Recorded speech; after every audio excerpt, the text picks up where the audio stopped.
Hello. आज हम लोग पैराथायरॉयड ग्लैंड पढ़ेंगे और इस वीडियो को देखने के बाद आप एनसीईआरटी को टच करें, उसके बाद क्वेश्चन अटैम्प्ट करें, आपके क्वेश्चन सॉल्व हो जाएंगे। अगर आपको कोई भी टॉपिक पे वीडियो चाहिए तो प्लीज़ कमेंट करके बताएं, मैं उस पर बना दूंगा। और अगर वीडियो पसंद आए तो प्लीज़ सब्सक्राइब करें। पैराथायरॉयड ग्लैंड के पढ़ने से पहले हम लोग आज देख लेते हैं आज हम लोग को पढ़ना क्या है, एक ओवरव्यू लेते हैं। तो बता दूं, मैं पैराथायरॉयड ग्लैंड पढ़ने से पहले फिर 2 वीडियो मैंने अपलोड किया है थायराइड ग्लैंड के बारे में, वो आप देख लें। एक्चुअली पैराथायरॉयड ग्लैंड लोकेटेड कहाँ पे होता है? ये लोकेटेड होता है थायराइड ग्लैंड के बैक व्यू में। देखिए, located on the back of the thyroid gland. ये जो येलो कलर की दिख रहे हैं आपको 4, ये 2 लोब हैं। मैंने बताया था उसमें ये स्टिमस है और ये 2 लोब उससे जुड़े हुए हैं। तो पैराथायरॉयड ग्लैंड जो है ये 4 हैं, आपको पीले वाले दिख रहे हैं। और ये एक हार्मोन रिलीज करता है। तो वो हार्मोन एक्चुअली करता क्या है हमारे बॉडी में? पीटीएच, एक्चुअली पैराथायरॉयड हार्मोन जो है करता क्या है हमारे बॉडी में कैल्शियम के लेवल को इंक्रीज करता है। ठीक है, आपको याद रखना है, पैराथायरॉयड हार्मोन हमारे बॉडी में ब्लड में कैल्शियम के लेवल को इंक्रीज करता है। ये हम लोग पढ़ लेंगे। फिर हम लोग को पढ़ना है बोन के बारे में। बोन जो है एक्चुअली बैंक की तरह काम करता है। हमारे बॉडी में अगर कैल्शियम की नीड है, मतलब हमारे बॉडी में कैल्शियम की कमी हो गई, तो करता क्या है बोन से हम लोग कैल्शियम को निकाल के कर लेते हैं। और अगर ज़्यादा हो गया तो बोन में जाके डिपॉजिट कर देते हैं। मतलब ये एक बैंक की तरह काम कर रहा है। जब हमें काम पड़ रहा है तो हम उससे विड्रॉ कर रहे हैं, और जब हमको हमारे बॉडी में ज़्यादा हो रहा है इसकी लेवल तो उसे हम लोग बोन में डाल रहे हैं। एक्चुअली दोनों में अगर कम या ज़्यादा हो तो भी हमें प्रॉब्लम होती है, इसीलिए ये बोन हमारा एक बैंक की तरह काम करता है। फिर हम लोग पैराथायरॉयड हार्मोन का किडनी पे एक्ट करके vitamin D, actually vitamin D बहुत इंपॉर्टेंट है। क्यों इंपॉर्टेंट है? क्योंकि अगर हमें कैल्शियम को एब्जॉर्ब करना है, जो कि पैराथायरॉयड हार्मोन उसके लेवल को इंक्रीज करना है, तो विटामिन डी की नीड होती है। और फिर उसके बाद उसको एब्जॉर्ब कहाँ पे किया जाता है? इंटेस्टाइन में एब्जॉर्ब किया जाता है। चलिए आगे हम लोग अब देखते हैं स्लाइड पे। मैंने आपको ओवरव्यू दे दिया क्या आज हम लोग पढ़ने वाले हैं। सबसे पहले आप लोग ये देख लीजिए, मैंने आपको बताया पैराथायरॉयड ग्लैंड 4 है, ठीक है। और ईच लोब, 2 लोब मैंने आपको बताया था, इस तरीके से थे दोनों लोब, ठीक है, इस तरीके से थे। तो ईच लोब, आपके ईच लोब में 2 होते हैं पैराथायरॉयड ग्लैंड, ठीक है। और इसकी लोकेशन मैंने आपको बताया posterior surface of thyroid gland, जो मैंने आपको पिछले वीडियो में बता दिया है। और आप देखें, जो हार्मोन प्रोड्यूस होता है उसे हम लोग कहते हैं पीटीएच, पैराथायरॉयड हार्मोन। और ये करता क्या है? ब्लड में कैल्शियम के लेवल को इंक्रीज करता है, ठीक है। ब्लड में कैल्शियम को लेवल को इंक्रीज करेगा। और पैराथायरॉयड हार्मोन जो है एक्चुअली मेंटेन करता है क्या? Calcium and phosphate homeostasis. हम ये जो है फॉस्फेट होम्योस्टेटिस, ये लास्ट में मैं आपको बताऊंगा। और ये मेंटेन क्या करता है? कैल्शियम के लेवल को मेंटेन करता है। एक्चुअली मैंने आपको बताया था ये कैल्शियम के लेवल को इंक्रीज कर रहा है। पैराथायरॉयड हार्मोन कैल्शियम के लेवल को इंक्रीज कर रहा है। पिछले वीडियो में मैंने आपको बताया था एक हार्मोन के बारे में, जो कि था TFT, थायरोकैल्सिटोनिन, जो कि कैल्शियम के लेवल को डिक्रीज कर रहा था। ये इंक्रीज करता है कैल्शियम के लेवल को। पैराथायरॉयड हार्मोन जो है, पैराथायरॉयड हार्मोन कैल्शियम के लेवल को बढ़ा रहा है। और TFT जो है थायरोकैल्सिटोनिन, वो आपका कैल्शियम के लेवल को, ब्लड में कैल्शियम के लेवल को घटाता है। तो दोनों एक दूसरे के एंटागोनिस्ट हुए, आपको याद रखना है। दोनों एक दूसरे के एंटागोनिस्ट कौन कौन है? पीटीएच और आपके TFT, जो कि थायरोकैल्सिटोनिन है, ठीक। आगे वाले स्लाइड हम लोग देखते हैं। पैराथायरॉयड हार्मोन के प्रेजेंस में आपको याद रखना है वो एक्टिव विटामिन डी को इंस्टेनियल एपिथेलियम में एब्जॉर्ब करवाता है कैल्शियम में, ठीक है। पैराथायरॉयड हार्मोन जो है फॉर्म करता है एक्टिव विटामिन डी को। विटामिन डी एक्ट जब करता है, एक्चुअली एक्टिव विटामिन डी जो है एक्ट करता है आपके इंस्टेटाइनल एपिथेलियम पे, और करता क्या है वहाँ पे एब्जॉर्ब कराता है कैल्शियम को, ठीक। कैल्शियम एब्जॉर्ब हर पार्ट में होता है। एक्चुअली कैल्शियम जो हमारे नेफ्रॉन के लगभग सारे पार्ट में होते हैं, एक पार्ट को छोड़ के, thin fragment of loop of Henle. आपको याद रखना है कैल्शियम लगभग नेफ्रॉन के हर पार्ट में एब्जॉर्ब होते हैं, पर thin fragment of loop of Henle पे नहीं होता है। और मैंने आपको बताया प्रेजेंस ऑफ पीटीएच, मतलब पैराथायरॉयड हार्मोन के प्रेजेंस में एक्टिव विटामिन डी जो है वो एक्ट करता है इंस्टेटाइनल एपिथेलियम पे, ठीक है। पैराथायरॉयड के प्रेजेंस में एक्टिव विटामिन डी एक्ट करेगा। एक्टिव विटामिन डी किस पे? इंस्टेटाइनल एपिथेलियम पे एक्ट करेगा और वहाँ पे एब्जॉर्ब कराएगा कैल्शियम को, ठीक है। अगर हम लोग फोर्स देखें कहाँ से हम लोगों को कैल्शियम मिलता है ज़्यादातर, तो सोर्स ऑफ कैल्शियम जो है मिल्क प्रोडक्ट है। तो milk product source of calcium है। आपको अगर बाय चांस हमारे बॉडी में मिल्क प्रोडक्ट नहीं है, अभी हम लोग कंज्यूम नहीं कर रहे हैं, मान लीजिए हम लोग मिल्क प्रोडक्ट नहीं ले रहे हैं, तो उस केस में हमको जब कैल्शियम की नीड होगी तो हमारे बॉडी में बोन जो है उसको करेगा। उसके पहले हम लोग बोन में डिपॉजिट किए हुए रहते हैं, तो वो बोन से निकाला जाएगा कैल्शियम को, और जो भी नीड है उसे मेंटेन किया जाएगा। मतलब हम लोग अपने बॉडी में ब्लड में कैल्शियम के लेवल को मेंटेन रखेंगे किससे, बोन के हेल्प से उस टाइम। अब हम लोग देखते हैं एक चीज़ एक्चुअली होता क्या है, कैल्शियम जो है डाइवेलेंट कैटायन है, और आपको पता है, एक्चुअली आपको पता हो या ना हो पर आपको जानना है ये चीज़, डाइवेलेंट कैटायन ईजिली एब्जॉर्ब नहीं होता। उसको एब्जॉर्ब करने के लिए हमें जो हेल्प चाहिए, किसकी हेल्प चाहिए, विटामिन डी की हेल्प चाहिए, ठीक है। और vitamin D play important role absorption of calcium, क्योंकि बिना विटामिन डी की कैल्शियम एब्जॉर्ब नहीं होगा, तो विटामिन डी का बहुत ही इंपॉर्टेंट रोल है इसमें कैल्शियम को एब्जॉर्ब करने में। अब हम लोग जैसे देखें कि हम लोग को मिल्क प्रोडक्ट से मिलता है कैल्शियम, उसके सोर्स है मिल्क प्रोडक्ट, ठीक है। अब इसका सोर्स देखते हैं कि सोर्स क्या है विटामिन डी का, तो सनलाइट जो है, एक्चुअली सनलाइट जो हमारे होते हैं उसी से हम लोगों को विटामिन डी का सोर्स है जो मिलता है। अब इनएक्टिव विटामिन डी को कन्वर्ट किया जाता है एक्टिव विटामिन डी पे हेल्प ऑफ पैराथायरॉयड हार्मोन।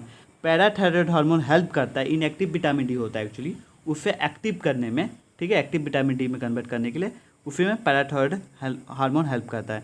दूसरा काम क्या करता है, ऑस्टियोक्लास्ट करता है। मतलब जब हमें ज़रूरत पड़ती है या तो हमें किसी तरीके से नीड पड़ रही है मेंटेन करने के लिए ब्लड में कैल्शियम लेवल को घटाना या बढ़ाने के लिए, तो ऑस्टियोक्लास्ट मतलब रिमूव करता है कैल्शियम को। अगर हमको ज़रूरत पड़ा तो रिमूव करते हैं हम लोग कैल्शियम को फ्रॉम द बोन से निकालते हैं, ठीक है। और फिर उसके बाद ज़्यादा हो जाता है तो बोन में डिपॉजिट कर देते हैं। आइए आगे देखते हैं। मैं ये आपको समझाने के लिए दिया हूँ कि मैंने आपको अभी तुरंत बताया कि सनलाइट विटामिन डी का सोर्स है। अब हम लोग सनलाइट से विटामिन डी की सोर्स से कहने का मतलब क्या है, एक्चुअली होता क्या है, हमारे स्किन में, आप ध्यान से सुनिएगा, हमारे स्किन में एक कंपाउंड है, ठीक है, जिसके ऊपर सनलाइट आने के बाद वो सनलाइट अगर उसके ऊपर आएगा वो कन्वर्ट हो जाएगा विटामिन डी में, एक्टिव विटामिन डी में, ठीक है। फिर से एक बार, हमारे स्किन में, ठीक है, एक कंपाउंड है जिसके ऊपर अगर सनलाइट आए तो वो कन्वर्ट हो जाएगा विटामिन डी में। वो कौन सा कंपाउंड अगर हम लोग देखें तो वो है 7D हाइड्रोक्लोरोस्ट्रोल, ठीक है। 7D हाइड्रोक्लोरोस्ट्रोल है, जिस पे अगर सनलाइट आता है तो ये कन्वर्ट हो जाता है। आपको याद रखना है किस पे कन्वर्ट होता है। यहाँ आ जाइए, ये वाले पोर्शन को आपको याद रखना। यहाँ लिखा है 25 OSD, अगर इसे हम लोग डिस्क्राइब करें तो होता है 25 हाइड्रोक्सी क्लोरोक्विस्ट्रोन, ठीक है।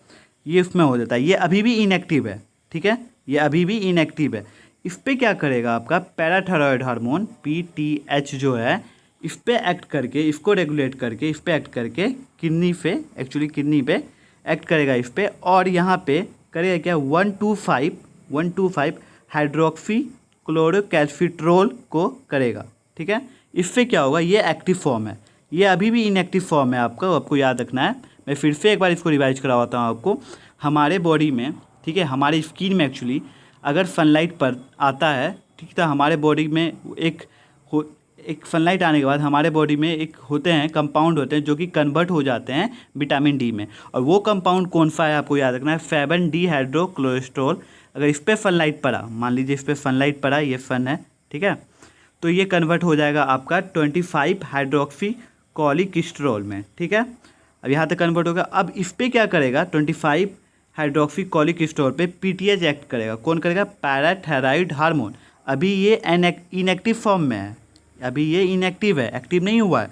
इस पर जब ये एक्ट करेगा पैराथायरॉयड हार्मोन, ये वाले PTH जो है आपके एक्ट करेंगे तो ये एक्टिव हो जाएगा और बनेगा क्या 125 हाइड्रोक्सी कॉलिकिस्ट्रोल, जो कि एक्टिव फॉर्म है विटामिन डी का।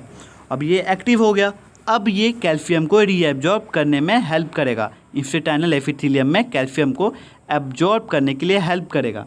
ये जो इनएक्टिव था उसे एक्टिव करता है ये किडनी में PTH। कौन करता है, पैराथायरॉयड हार्मोन। ये जो इनएक्टिव था एक्चुअली, ये वाले जो पोर्शन थे इनएक्टिव थे ना, ये वाले पोर्शन, इसको एक्टिव फॉर्म में करता है किडनी में, कौन करता है, PTH, ठीक है। अब ये कैल्शियम को रीएब्जॉर्ब करेगा इंस्टिट्यूशनल एपिथेलियम से। तो आपको समझ में आ गया कितना इंपॉर्टेंस है विटामिन डी का। एक्चुअली विटामिन डी का कितना इंपॉर्टेंस है हमारे बॉडी में कैल्शियम के लेवल को जो भी है मेंटेन करने में, एब्जॉर्ब करने में। अगर एब्जॉर्ब ही नहीं होगा, बन भी रहा है, एब्जॉर्ब ही नहीं होगा, इन एक्टिव फॉर्म में आएगा ही नहीं, तो फिर उसके बाद कोई फ़ायदा नहीं है, फिर वही प्रॉब्लम आने लगेंगे। इसीलिए आपको ये याद रखना, ये चार्ट समझ में आपको आ गया होगा। अब हम लोग देखेंगे पैराथायरॉयड हार्मोन एक काम और करता है। पैराथायरॉयड हार्मोन जो है वो करता है, इंक्रीज करता है ऑस्टियोक्लास्ट एक्टिविटी।